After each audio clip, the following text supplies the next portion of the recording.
하나님 말씀 고린도전서 13장 9절로 13절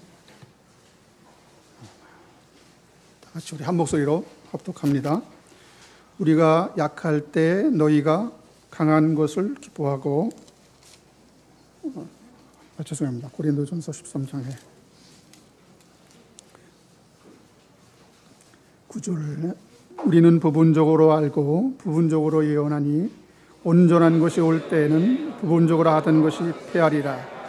내가 어렸을 때에는 말하는 것이 어린아이와 같고 깨닫는 것이 어린아이와 같고 생각하는 것이 어린아이와 같다가 장성한 사람이 되어서는 어린아이의 일을 버렸노라.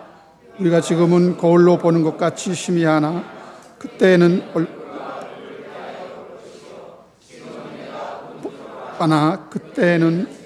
나를 아신 것 같이 내가 온전히 알리라. 그런즉 믿음, 소망, 사랑 이 세 가지 항상 있을 것인데 그 중에 제일은 사랑이니라. 아멘. 시간 제일 졸린 시간이죠. 저도 깜빡했네요. 고린도전서, 고린도후서.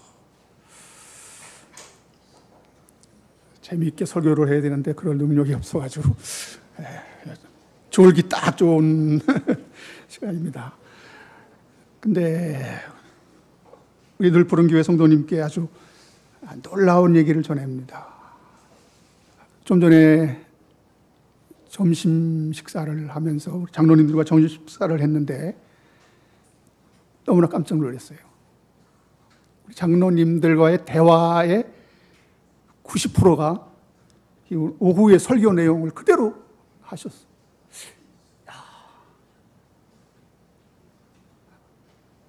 그 얘기 하신 장로님도 이제 들으면서 놀라실 거예요. 사실 목사님으로부터 3개월 전부터 설교를 해달라고 부탁을 받았습니다. 3개월 동안 오직 이 늘푸른 교회만을 위해서 계속 기도하며 준비하고 또 수정하고 10번 이상을 원문을 수정하고 다 해놓고 또 하나님이 깨닫게 하셔서 또 수정하고 그래서 이게 완전히 설교문이 이게 완전히 저거예요. 그래서 아까 설교 파일이 있으면 좀 올린다고 하는데 지금 이 내용하고 또 완전히 달라요. 그래서 제가 다시 정리해서 드리겠다고 했습니다. 참 하나님이 늘푸른 교회를 사랑하시고 강하게 역사하는 줄 믿습니다. 오늘 설교는 장성한 자의 신앙. 참으로 어려운 내용이에요. 우리 신앙이 장성한다는 거, 성숙한다는 거, 오전의 설교 내용과 같이 연관되는 것입니다. 우리가 진짜 인간이 성장할 수 있는가, 변할 수 있는가, 성숙할 수 있는가? 이건 많은 그리스도인들의 의문이면서 참 궁금증인데요. 오늘 이 말씀에 보면은 어렸을 때 생각하고 말하는 거하고 깨닫는 거하고 이것이 달라졌다 그랬어요. 네? 그렇다면 여러분 무엇이 사람을 이렇게 바뀌게 하는 겁니까?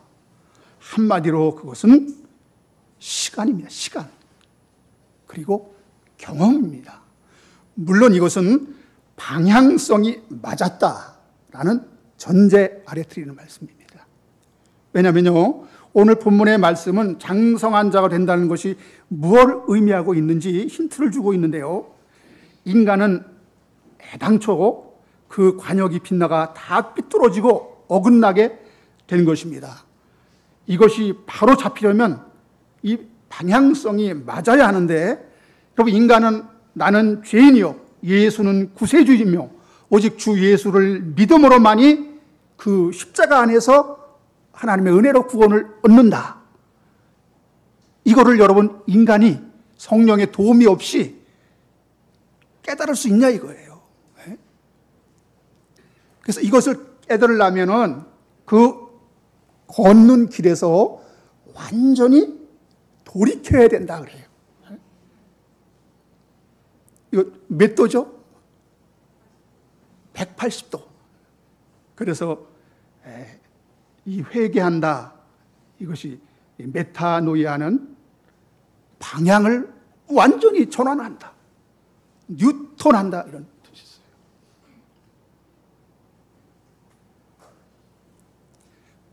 여기 창원을 향해서 오는데 이 차가 밀양으로 이렇게 들어섰어요. 그럼 창원을 향하려면 조금 우회전해야 된단 말이에요. 이러한 식이 아니라는 거예요. 완전히 내 목적 지점이 달라졌다. 내 목적지가 서울이다. 그러려면 완전히 뉴턴해서 가야 되는 거죠.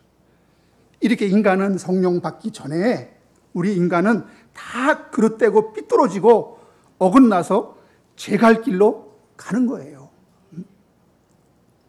성령이 임해야 인간은 죄인이며 내가 잘못된 길을 걷고 있구나, 이거를 깨닫고 그 방향을 완전히 돌이키는 거. 이렇게 잘못된 생각의 방향이 바로 잡히는 것을 방향성이 맞는다 하고 돌이킨다 라고 하고 있는데요. 여러분, 방향이 잘못되어 버리면 인간은 열심히 한 만큼 되돌아와야 돼요.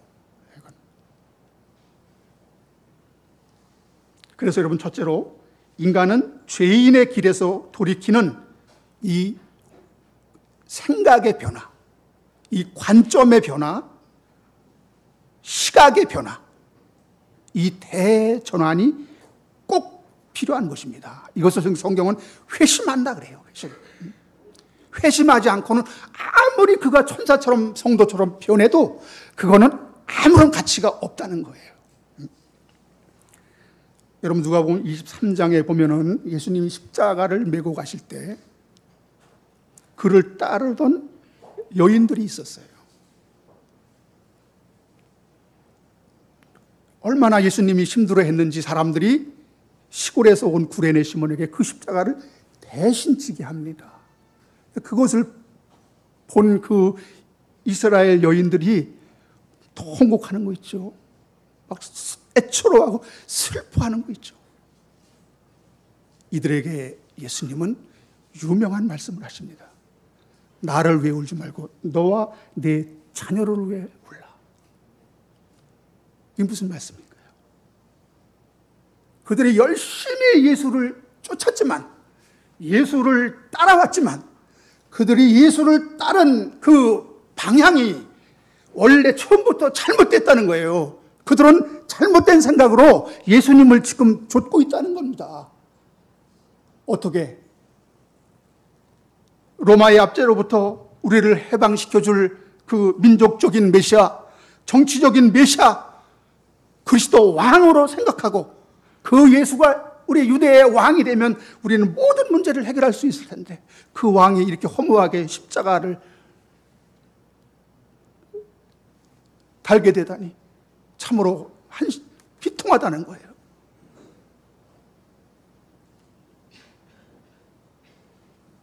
여러분, 이런 메시아관을 갖고 있는 한은 절대로 십자가의 예수님을 만날 수가 없습니다. 그래서 예수님이 십자가를 질 때 그들은 다 흩어져 버렸어요. 오늘날 여러분 기독교인들의 메시아관은 어떻습니까? 복받게 해주는 예수, 문제 해결해 주는 예수, 성공하게 해주는 예수, 우리 잘 먹고 잘 살게 해주는 그런 문제 해결의 세속적인 메시아관 아닙니까? 이것은 예수에 대한 잘못된 시각입니다. 오직 예수를 나의 도구로서, 나의 어떤 성공의 도구로서만 생각한단 말이에요. 이런 자는 결국에는 그 예수를 버립니다. 여러분, 요한복음 14장 6절에 예수께서 내가 길이요 진리요 생명이니 나로 말미암고는 아버지께 올 자가 없다 그랬어요. 내가 길이라 그랬어요. 그러니까 아버지께 갈 수 있는 길이에요. 도구 맞아요. 도구이지만 내가 진리 자체, 내가 생명 자체, 내가 성자 하나님 자체가 그랬어요. 예수 그리스도가. 근데 왜 우리는 그분을 도구로만 여깁니까? 나의 나됨을 증명하는 도구로만 예수를 쓰고 있는 겁니다. 본문에 여러분 깨닫는 것이 바뀌었다고 했죠. 이것은 하나님을 향하는 방향성이 완전히 전환되었다는 거예요. 그래야만 그 후에 우리는 지향성을 갖고 계속 우리는 하나님 나라를 향해서 달려갈 수 있습니다. 어디까지 달려갑니까? 여기 12절에 보니까 우리가 지금은 거울로 보는 것 같이 희미하나 그때는 얼굴과 얼굴을 대하여 볼 것이요 지금은 내가 부분적으로 아나 그때는 주께서 나를 아신 것 같이 내가 온전히 알리라. 이게 어느 때입니까? 이 땅에서 이루어지지 않아요.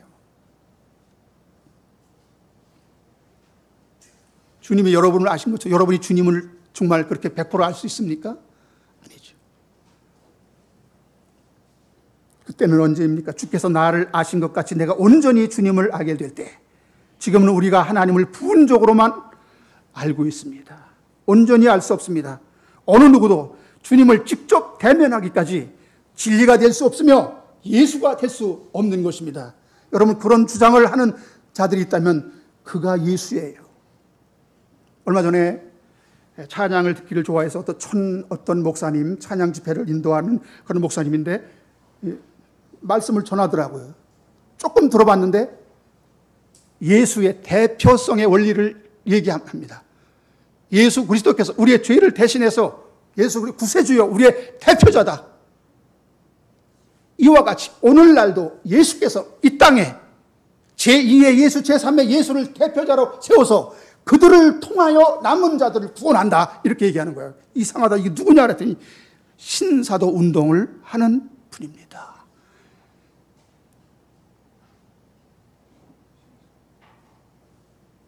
여러분, 완전한 신이며 완전한 하나님은 2000년 전에 이 땅에 오셔서 십자가를 지신 그분 예수 한 분밖에 없습니다.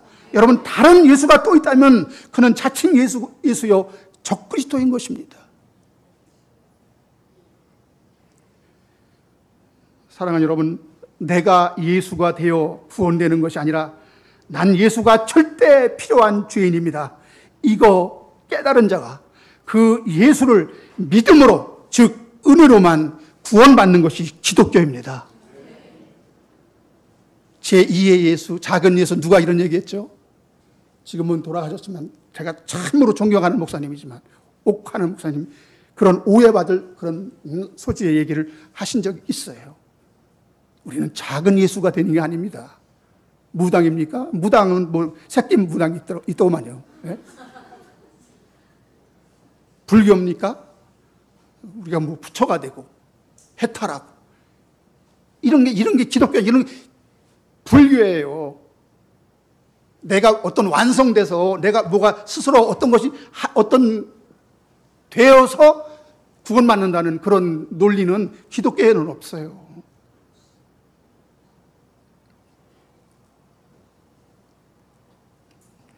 하늘이 두 쪽 나도 죽었다 깨어나도 내가 무엇이 되는 것이 아니라 오직 우리는 예수 그리스도를 통해서 그분의 십자가만이 우리의 구원이라는 이 사실, 이거는 하늘이 두 쪽 나도 이거는 변할 수 없는 진리예요.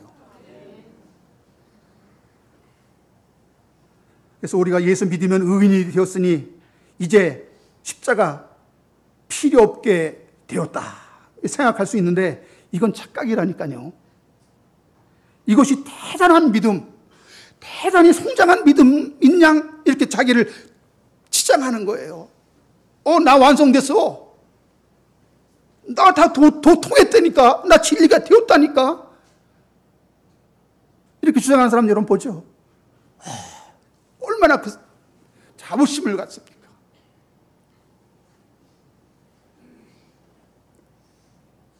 우리는 육신을 입고 이 세상을 사는 동안 우리는 진리가 될 수 없고 예수가 될 수 없으며 예수 은혜 아니면 존재가 아니라는 하나님 절대 의존적인 인간임을 알고 가는 거예요.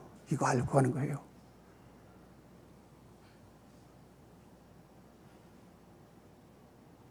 그러니까 여러분, 성도에게는 세상은 어떤 의미에서 무덤입니다. 무덤. 어떤 사람들은 예수만으로 충분하지 않다. 그래서 예수에 무엇을 더해야 된다.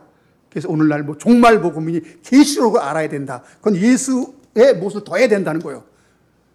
이와 반대로 나는 진리가 되었으니, 나는 예수가 되었으니 십자가 필요 없고 예수 필요 없다. 내가 되었으니까. 이거 반대예요. 이게 다 다른 복음입니다.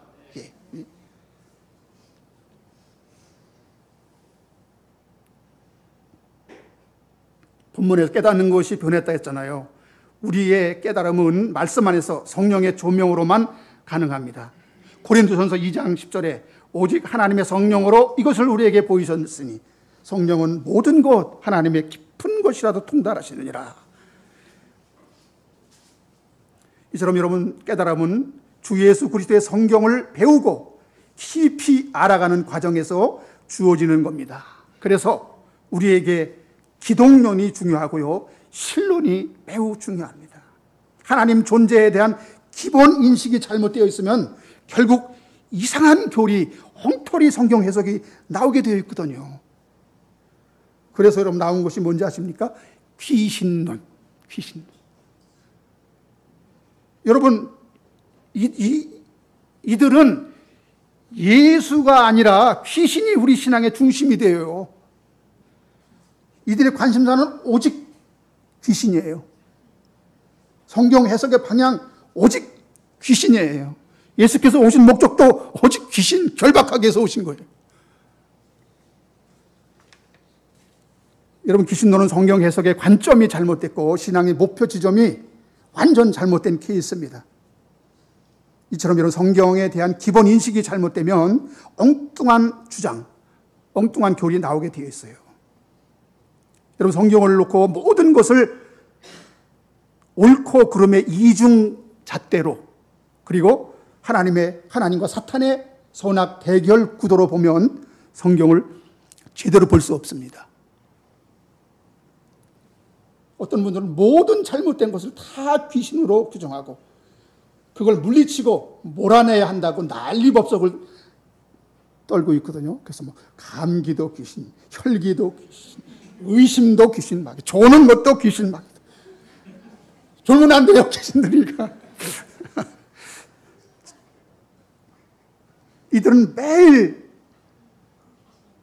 순간순간마다 누구의 심기를 살피게 되죠? 하나님 심기가 아니에요. 귀신들일까봐, 귀신이 틈탈까봐, 마귀 틈탈까봐. 여러분 이런 주장은 결과가 어떻게 되는지 아십니까? 귀신 쫓다가 결국 귀신에 제압당해요. 귀신 들리고 말아요.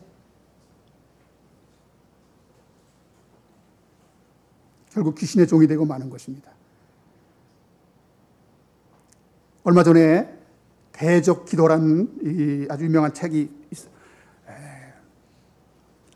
올해 한 20년 이상 집사 생활을 아주 열심히 했던 그분도 아주 이 책을 읽고 아주 은혜 받았다고 막 그렇게 해석을 봤더니 정말 귀신 신하라 까먹는 얘기하고 있더라고요. 네? 왜?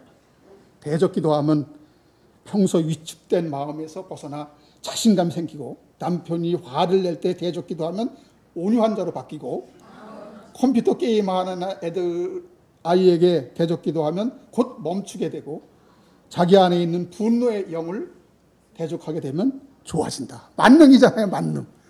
네? 보세요. 마귀는 예수 당시의 사람들을 율법의 종이 되게 했고요. 오늘날 귀신론, 신비주의, 세대주의, 종말복음이라는 이 새 말씀, 계시록 이런 것들을 종이 되게 하고 있어요. 여러분 사탄이 정말 그렇게 무서운 두려운 존재입니까? 하나님과 사탄을 선악 대립 구조로 놓고 성경을 해석하는 것은요, 이원론에서 비롯된 여러분 이단이에요.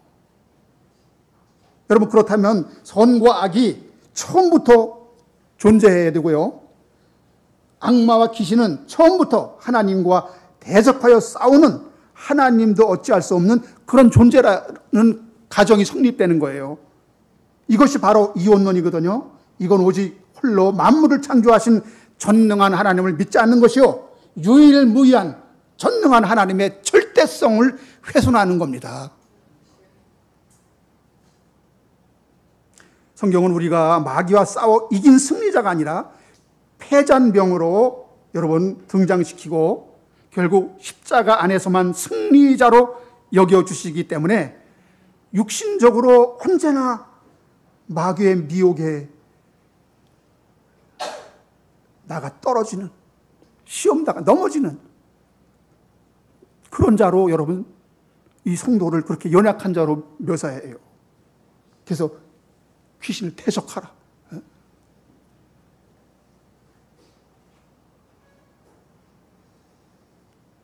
마귀는 하나님을 대적하는 자가 아니라 하나님의 백성들을 괴롭히다가 멸망하는 도구에 불과합니다. 이처럼 우리는 성경을 선악의 대립 구도로만 보면 절대 안 됩니다. 거기서 우리는 마귀를 이기고 승리를 챙기는 자가 아니라 애당초 난 없음이에요. 그럼에도 하나님 안에서 어떻게 새로운 피조물이 되었으며 나는 날마다 육신에 지고 마귀에게 걸려 넘어짐에도 주님의 은혜로 어떻게 십자가 안에서 이김을 주셨는지 이런 은혜를 깊이 깨닫고 감사하는 것이 십자가 복음인 것을 믿으시기 바랍니다. 여러분, 나는 내가 하는 짓을 볼 때 내가 나를 봐도 참 한심한 때가 많죠. 안 그래요? 내가 나를 봐도 정말 너 한심한 놈이구나. 그렇게 들었는데, 그렇게 기도했는데, 그렇게 말씀을 들었는데도 안 고쳐지는 이 한심한 나를 자주 볼 수 있어야 돼요, 여러분. 이게 신령한 사람이에요, 이게. 그런데 주님의 부활의 능력 안에서 그와 연합하여 살았다고 간주하시는 그 능력은 여러분 무엇이냐 이겁니다. 그리고 그 사랑의 넓이와 깊이, 그리고 속량할 수 없는 진리의 오묘함을 깨닫게 하시는 성령의 조명을 받게 되면서 말할 수 없는 진리를 하나하나 알면 알수록 하나님께 우리는 감격하지 않을 수 없는 것입니다. 속에서부터 우러나오는 감사와 감격을 드릴 수밖에 없는 것입니다.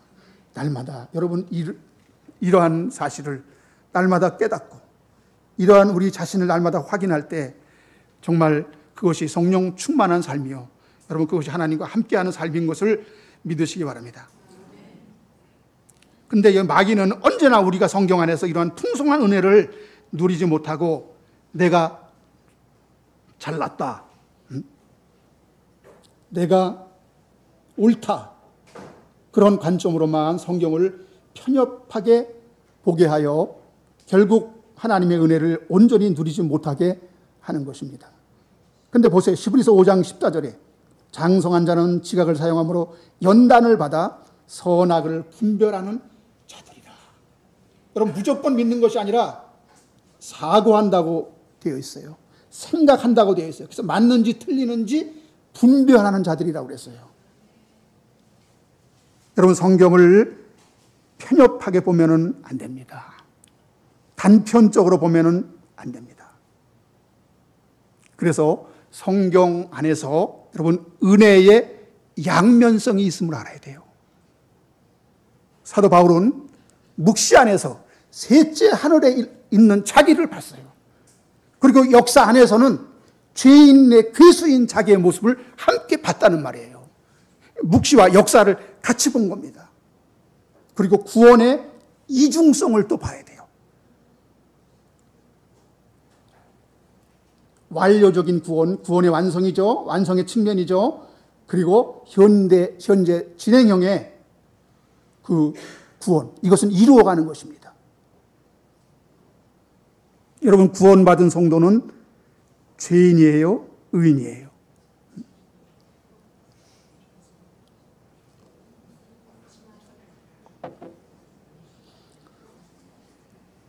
이런데 우리가 말려들면은 의인 맞아요.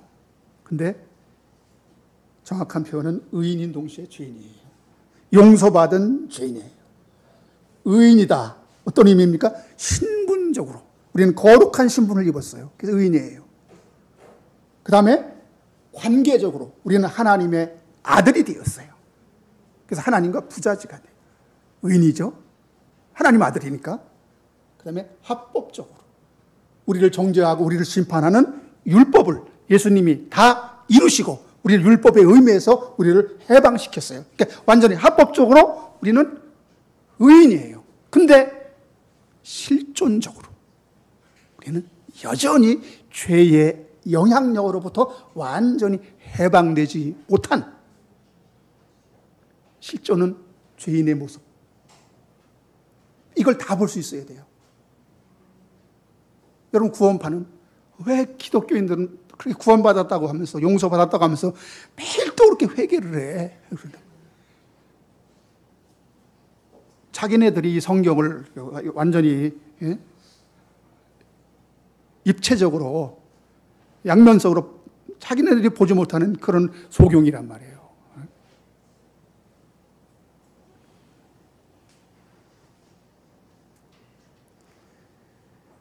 저도 이와 같이 이단의 교리에서 10년을 속아왔던 그런 기억 때문에 이단 비슷한 주장만 나와도 반응이 옵니다. 이건 아닌데. 그러나 이런 예민함이 도움이 되지만 부정적인 요소도 있다는 거예요. 예전에는 그냥 나만 옳다고 그냥 뭐 성화론에 대해서 행위론에 대해서 그냥 무조건 그냥 행위의 행자만 나와도 성화론의 성자만 나와도 뭐 성숙의 성자만 나와도 그건 잘못된 거야. 그거는.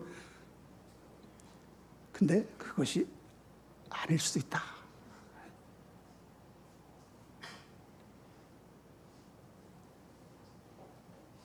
사람이 영적으로 민감하고 예민한 것은 좋은 건데요. 그런데 극단주의로 흐르면 이건 무섭게 변합니다.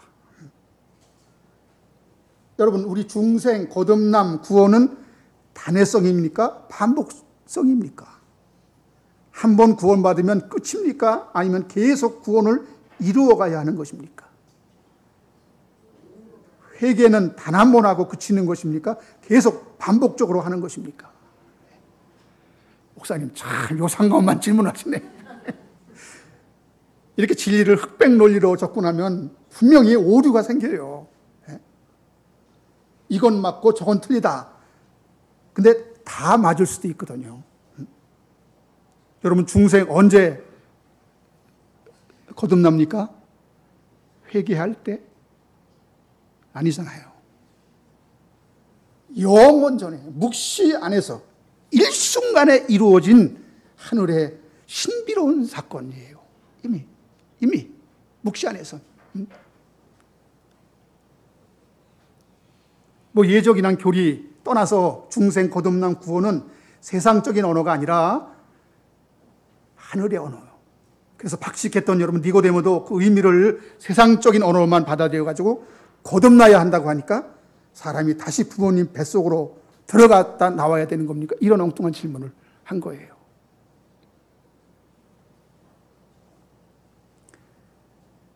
우리는 단편적으로 생각하면 절대 안 됩니다. 그런데 어느 날부터인가 이것이 너무 성경을 내가 단편적으로 보고 있는 것이 아닌가?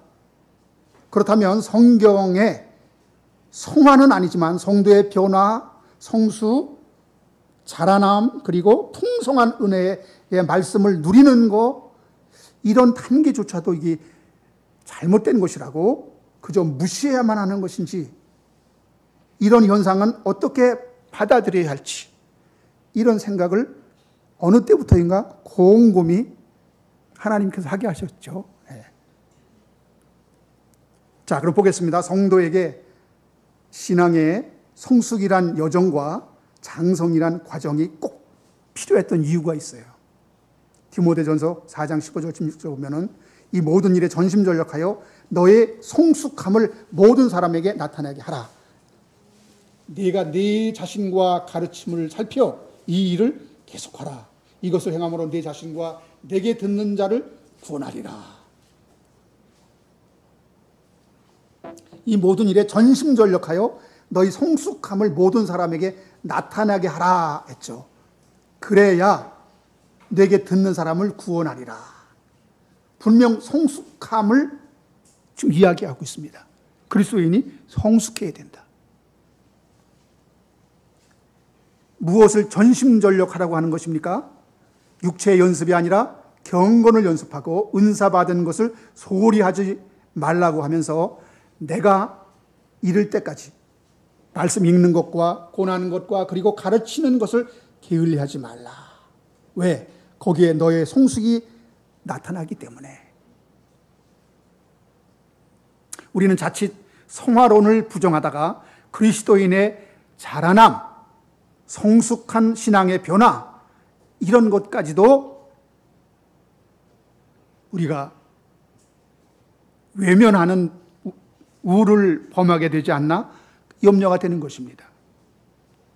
나의 나된 것은 하나님의 은혜로 되었다 그랬죠. 그럼에도 우리는 주의해야 할 것은 이 변화와 성숙을 내 개인적인 것으로 사유화할 수 없다는 거예요. 우리가 변화됐어요. 우리가 성숙했어요. 이게 내 것이 아니라는 거예요. 어떻게 이제 이게 가능한지 계속 얘기합니다.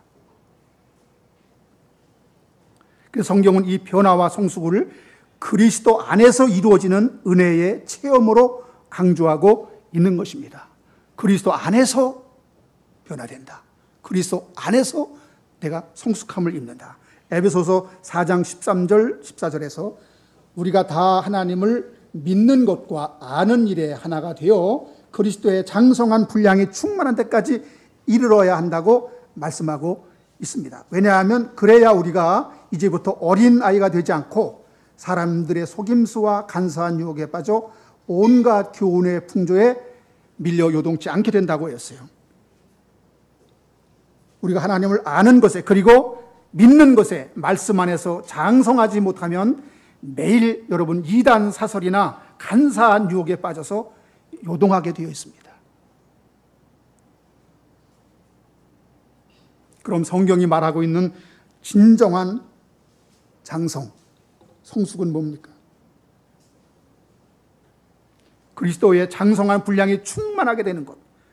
우리는 장성한 자가 된다, 성숙해진다 라고 생각하면 어린아이가 부모 도움 없이 스스로 잘할 수 있는 거, 잘하게 될 수 있는 거, 이렇게 성장하는 거, 이런 능력을 갖는 거, 내 스스로 단단하게 서는 거, 이거 생각하잖아요. 인간적으로 성숙했다, 자랐다. 근데 성경에서 말하는 성숙은 이거와 반대예요. 어릴 때는 내 스스로 모든 것을 다 할 수 있다고 생각했는데 시간이 지나면 지날수록 난 아무것도 할 수 없는 존재네. 이것을 깨닫게 되는 것, 바로 이것이 성숙한 겁니다.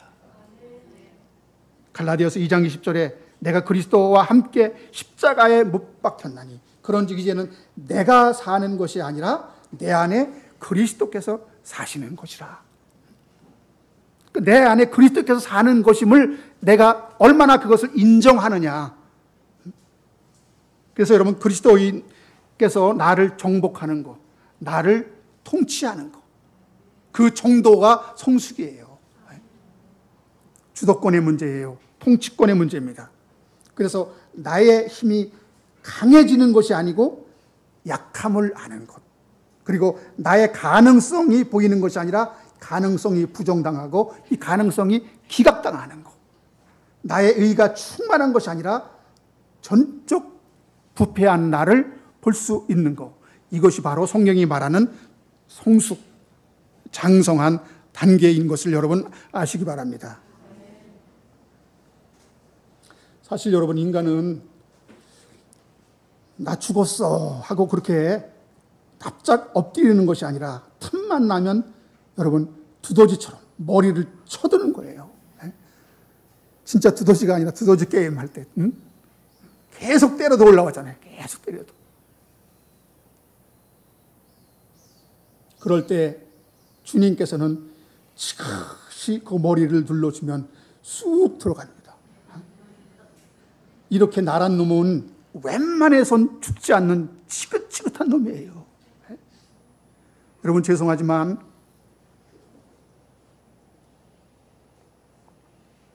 이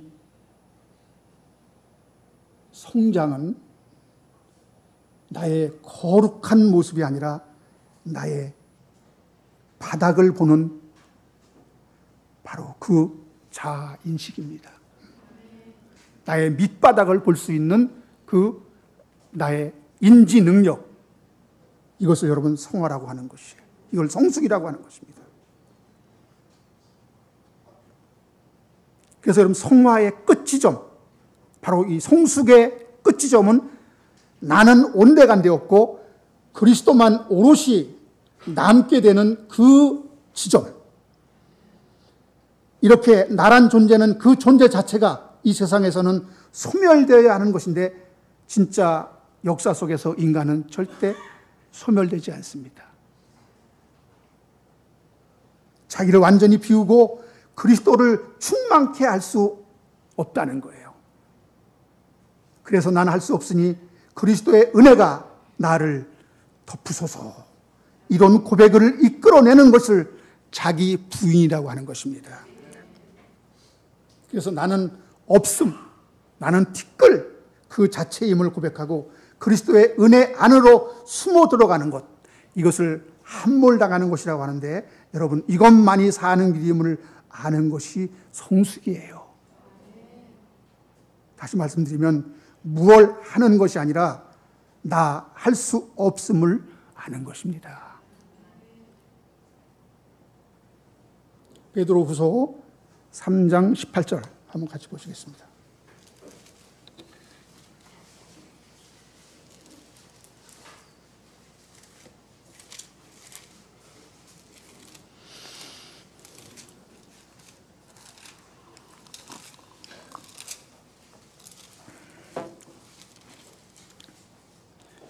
베드로후서 3장 18절. 오직 우리 주 곧 구주 예수 그리스도의 은혜와 그를 아는 지식에서 자라가라. 영광이 이제와 영원한 날까지 그에게 있을지어다. 아멘. 여기 재미있는 것은 그리스도를 아는 것하고 이 영광과 항상 연결합니다. 하나님을 아는 것하고 영광 돌리는 것하고. 그래서 여러분 하나님을 알지 않으면, 하나님을 알지 못하면 하나님께 영광을 돌릴 수 없는 겁니다. 주를 아는 지식에서 자라가라 하셨죠. 우리는 무엇을 알아야 합니까? 성경은 이제 그리스도인들에게 새 사람을 입었으니 새롭게 변해야 된다고 반복해서 말씀하고 있습니다. 근데 이놈의 인간이 변하지 않습니다. 이 말씀이 담고 있는 뜻은요, 그렇게 인간은 원래 하나님을 닮아야 하는데 인간은 죽었다 깨어나도 안 변하는 거예요. 원래 인간은 하나님을 닮아야 돼요. 하나님의 형상대로 하나님을 닮도록. 그것이 우리 인간의 본연의 의무예요.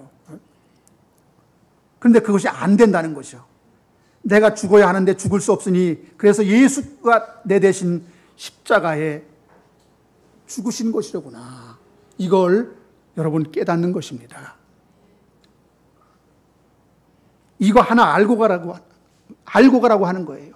이 세상에서 이거 하나 알고 가라는 거예요. 근데 이게 안 되는 것입니다. 이 진리, 나의 실존을 내가 얼마나 아는가, 그 정도가 바로 성숙의 정도인 것을 여러분 아시기 바랍니다. 아주 중요한 문제, 장성한 자와 행함의 문제가 이제 나오는데요. 은혜 구원을 주장하는 자들은 절대 행함은 어떤 것도 배격합니다. 성경에도 믿음과 은혜와 대립되는 행위를 부정하는 그런 말씀들이 많이 나와요. 로마서 3장 20절에 그러므로 율법의 행위로 그 앞에 의롭다 하심을 얻을 육체가 없나니 율법으로는 죄를 깨달음이라. 3장 27절에 그런즉 자랑할 때가 어디 있느냐? 있을 수 없느니라. 무슨 법으로냐? 행위로냐? 아니라 오직 믿음의 법으로니라. 우리는 은혜와 대립되는 율법적인 행위는 철저히 배격해야 합니다. 그런데 성경은 주님이 오실 때 우리에게 어떤 행함이 필요하다고 말씀한 대목이 있어요. 잘 들으세요. 예? 주님이 오실 때 어떤 행함이 있는 자가 있다.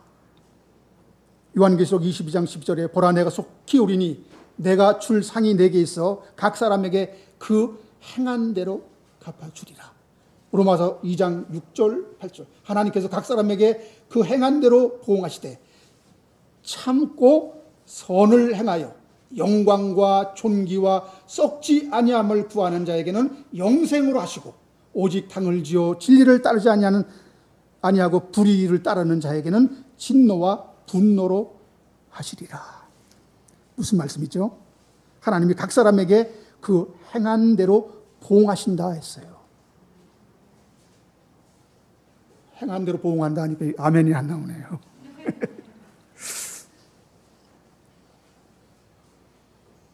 은혜를 말하는 자들은 행위는 다 잘못된 것이다. 이렇게 말할 수 있지만 행위가 다 잘못된 것이 아니라 첫째 율법적인 행위, 그리고 자기 의의를 자랑하는 행위, 세 번째 구원의 조건으로서의 행위, 이런 것들은 지양해야 할 행위지만 그 반대로 우리가 권장하고 지향해야 할 영생을 주시는 행함이 따로 있다고 여기 분명히 말씀하고 있는 것입니다. 자, 이 행함이 어떤 것인가? 이것을 요한복음 3장 21절에서 말씀해 주고 있는데 진리를 따르는 자는 빛으로 오나니 이는 그 행위가 하나님 안에서 행한 것임을 나타내려 함이라. 하나님 안에서 행한 행함이 있다는 거예요. 우리의 행함에는 나의 의의를 드러내는 인간적인 행위가 있는 반면에 요한복음 3장에서 하나님 안에서 행한 행함이 있는데 그 행함은 빛으로 나오게 되어 있다는 말씀하고 있습니다. 이 말씀인즉슨 진리를 따르는 언약 백성은 자신의 죄성이 하나님의 말씀에 비답해서 까발려질 때, 여러분 이게 속어가 아니에요. 여러분 사전에 속들이 들추어져 드러날 때, 하나님의 역사입니다. 성령의 역사입니다. 막 죄를 막 들추어내. 그럴 때 어떤 반응을 보이게 되느냐, 지금 그 이야기를 하고 있는 거예요. 그들은 하나님 안에 행한 자들은 빛 가운데로 나와서 자기 속에서는 선함이 나올 수 없다는 자기 고백적인 반응을 보이게 되어 있다는 거예요. 그러나 자기 의에서 나온 행함은 절대로 그것이 자신 안에서 나왔다는 믿음 때문에 자신의 실수를 인정하지 않습니다. 이처럼 나의 추한 현장이 하나님의 말씀에 의해서 들켜질 때 그것을 인정하고 주님, 내가 이런 사람이었네요.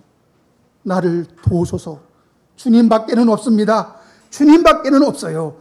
이리로 가는데 누가? 하나님 안에서 행한 자들. 그 반대로 자기 의의를 내세우는 자는 자신에 대한 미련을 못 버리고 내가 조금만 조심하면 이런 실수 안 할 수 있을 텐데 굳게 다짐하고 반성하는 것이 대단한 믿음인 양 착각하게 되는데요. 여기서 방향성이 달라지게 되는 겁니다. 이런 사람은 자기를 성찰하고 결단하고 각오를 다지고 해서 어떤 결과를 이루어냅니다. 결론이 뭐죠?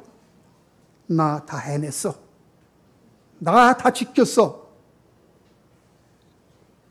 여기에는 예수가 없어요.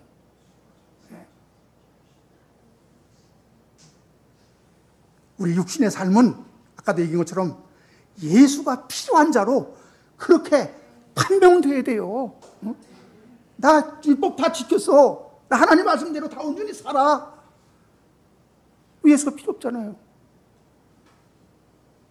그 행함으로 구원받는다. 말씀대로 열심히 했더니 주님 안 되네요. 이거 어찌해야 됩니까? 그래서 내가 내 대신 죽은 게 아니냐. 그래서 내가 다 할 수 있었으면 왜 내가 십자가에 죄인을 위해서 죽느냐. 여러분, 주님이 오셔서 십자가에 피 흘리신 것은 겨우 그런 우리의 성질, 습관, 기질 이런 거 뜯어고치기 위해서 오신 것이겠어요? 이리로 가면 정말 고상한 성화주의로 가는 겁니다.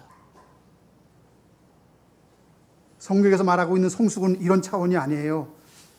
하지만 이런 것도 인간적으로 그리고 도덕적인 선을 위하여 우리의 자존심을 위하여 이 못된 근성을 뜯어 고쳐야 됩니다. 이거 여러분 좋은 거 괜찮다고 하는 얘기가 지금 아니에요. 고치려고 노력해야 돼요. 이런 것들이 우리의 은혜를 얼마나 여러분 방해합니까? 못된 성질, 혈기 부리는 거 이런 것들이 우리 은혜를 얼마나 따먹고 얼마나 방해해요. 이거 우리 고치려고 노력해야죠.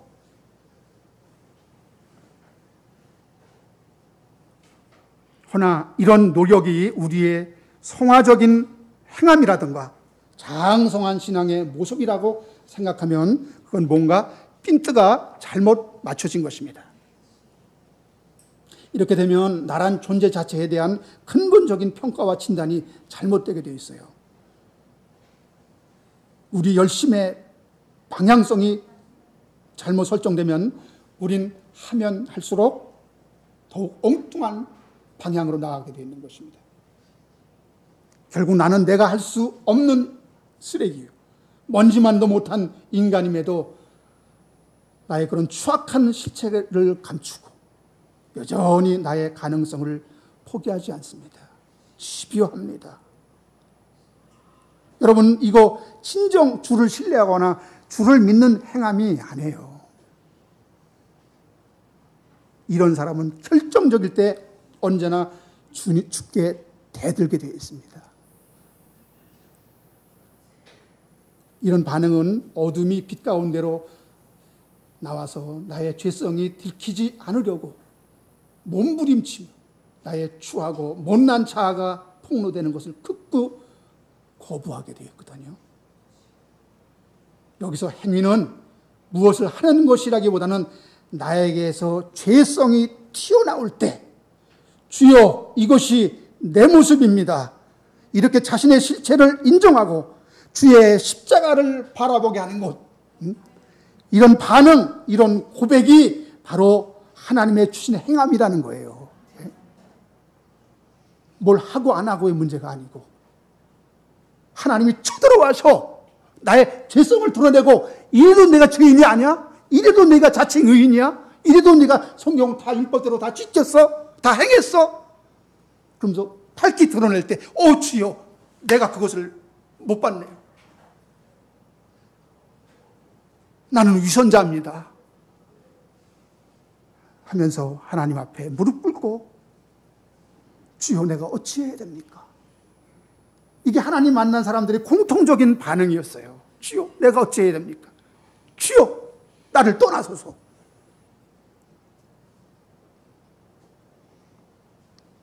왜냐하면 여러분 성령이 이걸 보게 하시며 성령 안에서만이 이 고백이 가능하기에 이것이 하나님 안에서 나타나는 행함이라는 거예요. 이런 행함은 결단코 인간의 이성이나 윤리, 도덕, 어떤 겸양, 여러분 이런 데서 나올 수 없는 하늘 차원의 진리에서만 풀어낼 수 있는 것을 믿으시기 바랍니다. 그래서 아까 로마서 2장에 보면은 참고 선을 행한 자 하늘의 영광과 존귀와 썩지 아니함을 구한다 그랬죠. 이건 세상 것이 아니에요. 하늘적인 것을 구하는 선한 행함이 나온다는 거예요. 하나님 안에서, 성령 안에서. 이거와 여러분 성화와 혼돈하면 안 됩니다.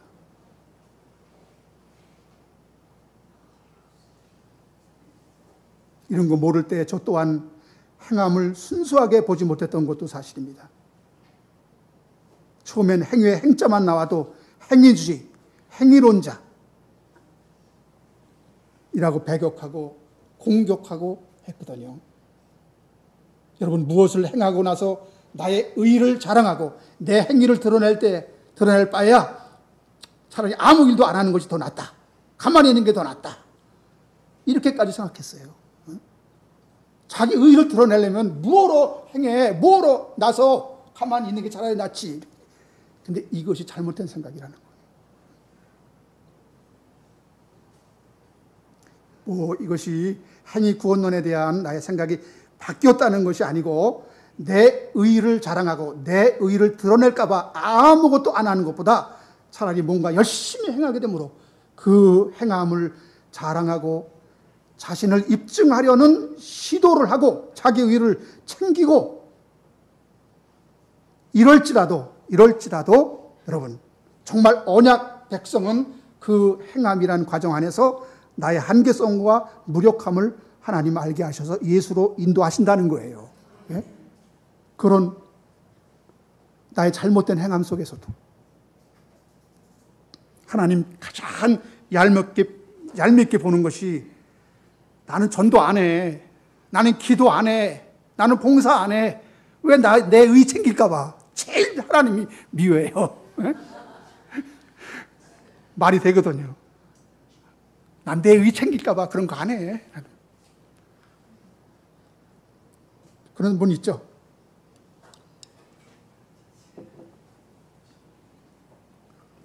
자신의 실상이 드러날까 봐서 아무것도 안 하는 것보다 차라리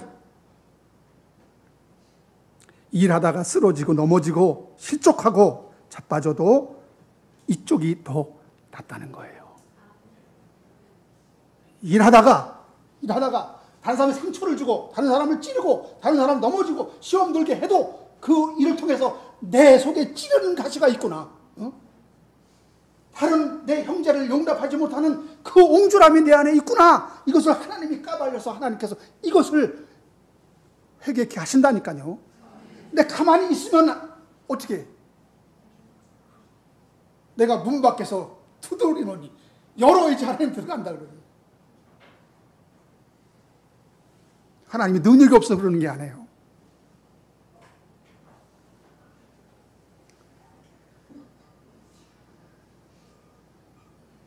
왜냐하면 여러분, 그 말씀 안에 있는 자들은 어떤 경우를 만나든 그 문제 속에서 내가 왜 구원받아야 할 죄인인 것을 보여주기 위한 과정이고요. 여러분, 이것이 바로 성경이 우리에게 완전한 행함을 끊임없이 명령하고 요구하는 이유입니다. 여러분이 행함 없는 걸 알아요. 안 되는 거 알아요. 근데 하나님의 완전하신 같이 너희도 완전하라 그래. 네 이웃을 내 몸같이 사랑하라. 내가 거룩한 것처럼 너희도 거룩한 자가 되라. 안 되거든요. 근데 계속 하나님 요구해. 우리는 구원받은 자로 진리를 요구받는 자리에서 있는 거고요. 그거 지킬 수 없는 자로 심판받고 또 그렇게 그리스도의 속죄 은총으로 용서받은 자로 예수만 바라보게 하시는 겁니다. 이것이 구원의 현재성이에요. 여러분, 십자가는 여러분 죄인에 대한 심판인 동시에 죄에 대한 심판이거든요. 그럼에도 우리는 내가 완성되었는데 하면서 아무것도 행하지 않게 된다면 내 허물이 드러날 기회마저 빼앗기는 겁니다. 복음의 한 측면만 보고 있는 건데요. 결국 하나님은 그를 가만히 놔두시지 않습니다. 정말 하나님이 택한 자라면. 택하지 않은 자는 그거는 그냥 놔두시고 지옥 갈 거니까. 근데 정말 하나님이 택한 자라면 하나님이 어떻게 개입하시겠어요? 정말. 하나님 힘으로도 막 할 수도 없고.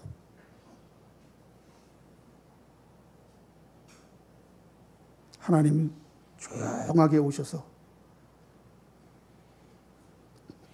더 맞고 할래? 지금 할래? 무슨 뜻인지 아시죠?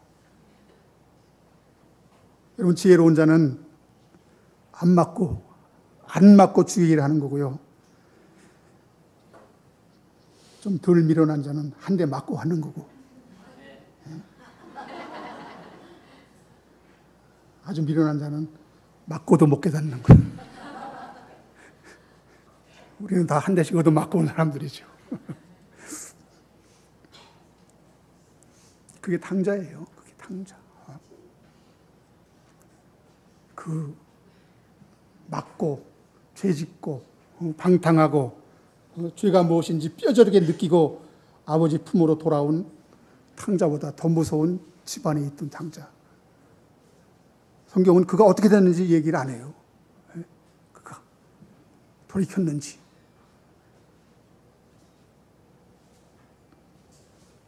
이처럼 여러분, 택한 자녀는 구원과 상관없이 반드시 그 죄성과 허물은 드러나야 하고 인간 스스로 선을 내어놓을 수 없음이 우리가 사는 동안, 이 육신을 입고 있는 동안 입증되어야 하는 것입니다. 그래야 예수가 오셔야 하는 이유가 명백해지는 거고, 그대로 있으면 그냥 어둠일 뿐입니다. 그래서 행함은 우리가 무엇을 했느냐 안 했느냐가 중요한 것이 아니라 그 한 일을 내가 어떻게 생각하고 받아들이고 있느냐, 그 자아 인식이 참으로 중요한 거예요. 그것이 바로 양과 염소를 구별시켜 하는 겁니다. 이 행위가 구별돼요. 행위. 그 행위를 내가 어떻게 보느냐. 여기 아까 어떤 장로님이 아주 딱 지적했는데, 이 끝에 결론적으로 양과 염소가 어떻게 구별되는가. 여러분, 여러분 양이에요, 염소예요? 양이라는 생각을 하기에 앞서서 나에게는 양의 요소가 많아요. 염소 같은 요소가 많아요. 염소 같은 특성만 있다는 거 여러분 알아야 됩니다. 내가 양이 아니라 염소에 더 가까운 자라는 걸 우리는 무시해요. 나는 천성적으로 나는 착한 자, 순종하는 자. 그러니 하나님은 나를 양으로 취급했겠지? 응? 말 잘 듣는 양, 순종하는 양. 거짓말이죠. 우리 중 내 행위를 기억하며, 목사님 왜 난 하나라 줘요? 이렇게 말은 안 했지만 속으로 서운한 마음 요만큼이라도 여러분 가진 적 있죠? 이거 이상한 거 아닙니다. 아무 일도 안 했으면 서운할 마음도 없잖아요. 서운할 것도 없잖아요. 그렇게 되면 안 되는 거고요. 서운한 마음도 들고, 그래서 그런 내 자아가 들키고, 거기서 내가 염소 같은 자로구나, 폭로당하고. 여러분, 이런 것이 십자가 구원의 현재성이에요. 현재. 여러분 속에서 양보다는 염소의 근성을 더 발견해야 돼요. 그래서 근데 염소인데 하나님이 나를 양으로 취급하시는구나. 내가 아직도 죄인인데 하나님 나를 의인으로 여겨주시는구나. 이게 칭의잖아요.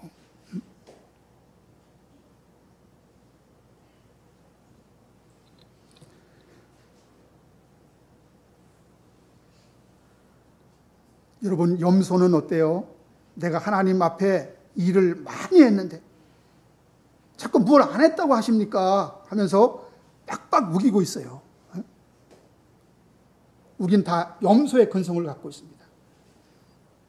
그런데 양으로 취급되는 것은 내가 염소인 걸 아는 자가 하나님의 호의로 인해서 의인, 양이라고 하나님이 봐주시는 거.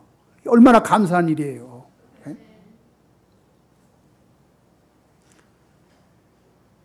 우리가 이런 생각을 못 버리고 그날까지 우리가 내가 양이다, 내가 순한 양이다라는 생각을 갖고 간다고 여러분 생각해 보세요.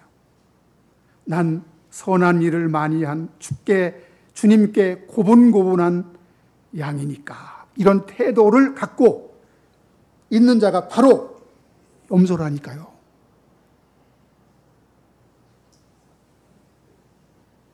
그런 자가 여러분 거짓 선지자요, 내가 염소인 것을 여러분 아시기 바랍니다. 네?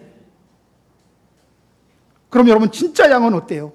진짜 양은 마태복음 25장 35절 보니까 내가 그 양은 내가 죽일 때 너희가 먹을 걸 주었고, 목마를 때 마시게 하였고, 나그네 되었을 때 영접하였고, 헐벗었을 때 옷을 입혔고, 병들었을 때 돌보았고, 옥에 갇혔을 때 와서 보았느니라. 이에 의인들, 즉 그 양이 대답하여 이르되 주여, 우리가 어느 때에 주께서 줄이신 것을 보고 음식을 대접하였으며 목마르신 것을 보고 마시게 하였나이까.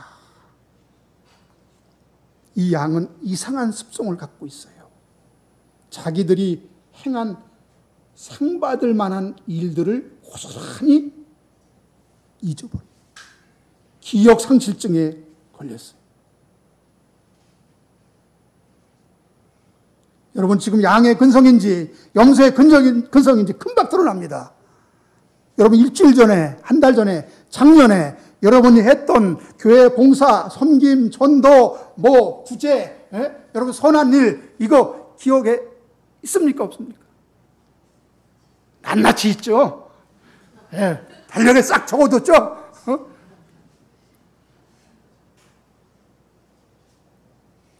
그럼 양은 왜 기억이 안 나요? 그걸 마음에 두지 않았다는 거예요. 왜? 내가 한 일이 아니에요. 내 안에 예수께서 하신 일이에요. 나는 내 속에서는 맨날 원망, 불평, 고집세고, 불순종하고, 이런 것만 나와요. 혹 나오는 선한 일은 내 안에 계신 주님이 나도 모르게 하셨구나. 그러니까 이게 기억이 안 남는 거예요.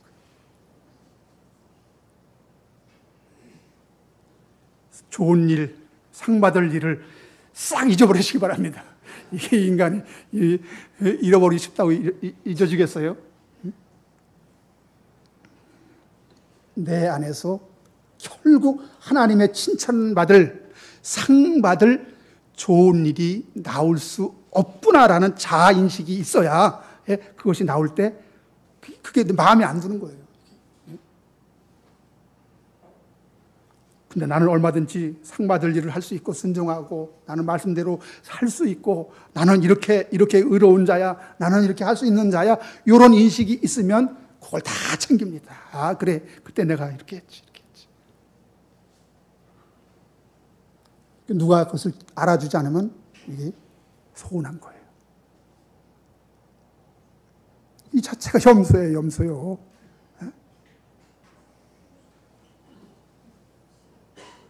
내가 한 일은 죄밖에 없는데 하나님께 불순종한 어리석은 모습밖에 기억이 없는데 예수님이 줄줄이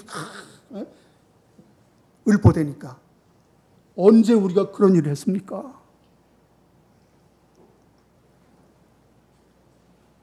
뭔가 여러분 선한 일이 나에게서 나왔다면 그건 나란 도구를 쓰셔서 주님이 주체가 되어 나도 모르게 한 일임을 너무나 잘 알고 있기 때문에 면목이 없을 뿐입니다. 어딜 여러분 내가 했다고 여러분 들이댑니까? 염소가 아니고서는. 그래서 여러분, 내가 장성한 자가 되어서 어릴 때 생각을 버렸노라 했던 것은 무엇을 하고 안 하고의 문제가 아니라 어떤 일에 대하여 생각하고 말하고 깨닫는 것이 달라졌다는 것이거든요. 성숙해졌다는 것이거든요. 성령이 임하니 여러분 말하는 거, 생각하는 거, 깨닫는 것이 완전히 달라지는 것입니다.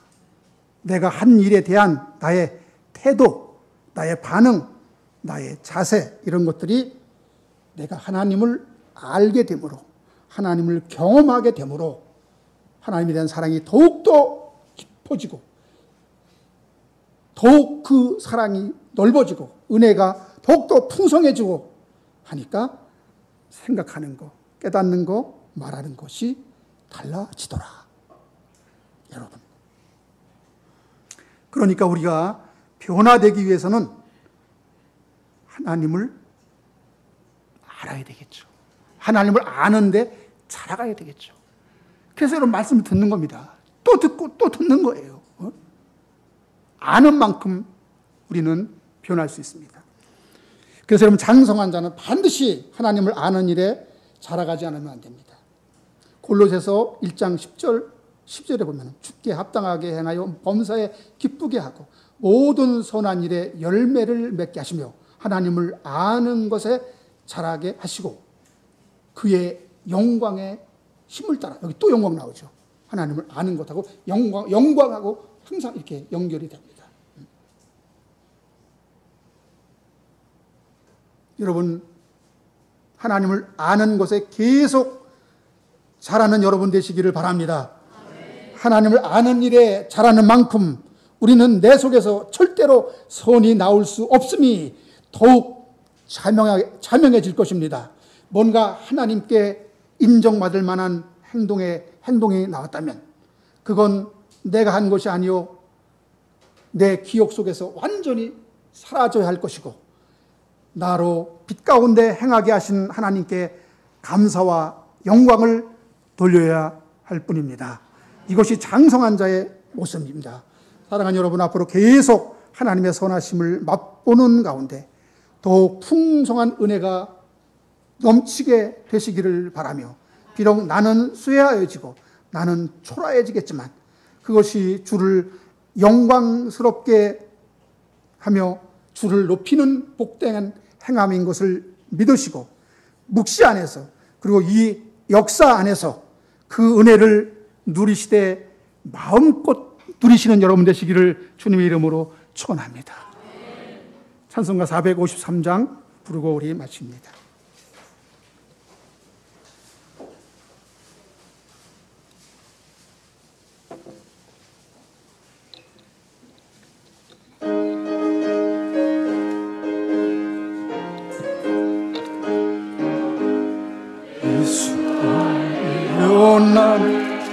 그도 넓은 은혜와 계속해 주신 사랑을 간절히 알기 원하네.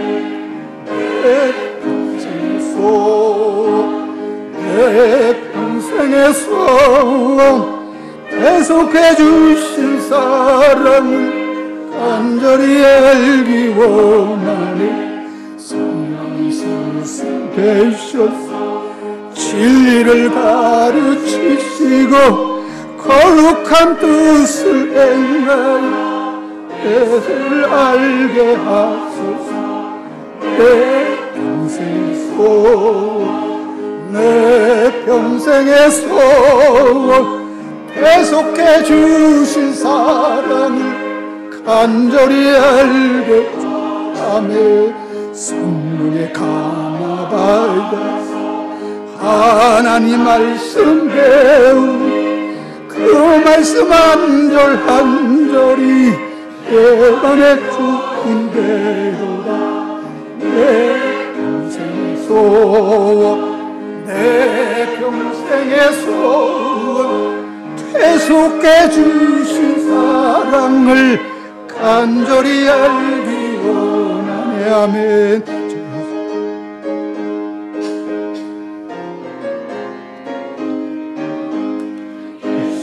계신 보좌 영광에 들어있도다. 평화의 왕이 오시니 그 나라 왕성하도다.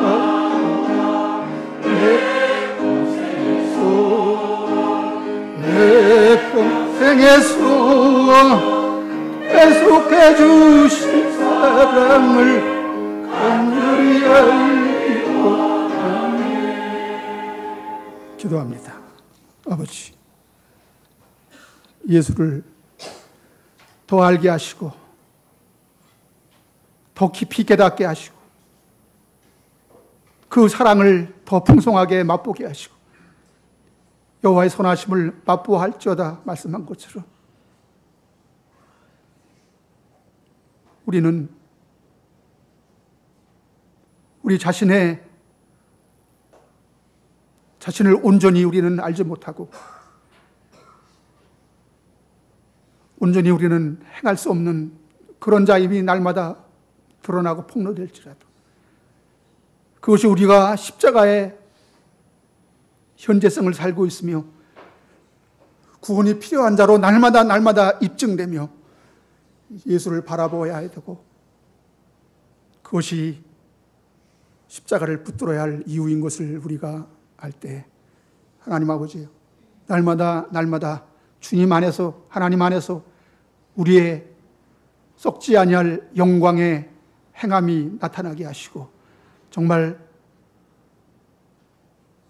그 모든 행함이 우리 안에서 나타날 때 이것이 내가 한 것이 아니요 주님이 한 것임을 우리는 인정할 때 그것을 마음에 두지 않고 온전히 잊어버리는 자가 되어 주여 예수만이 오롯이 우리 안에서 나를 주장하며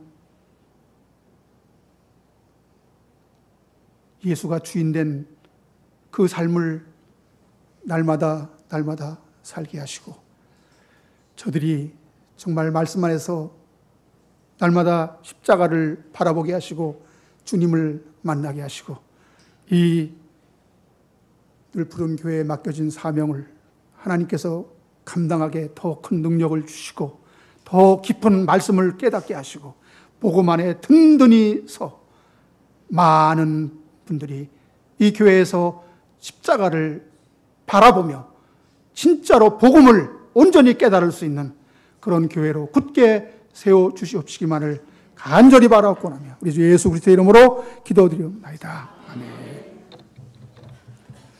감사합니다.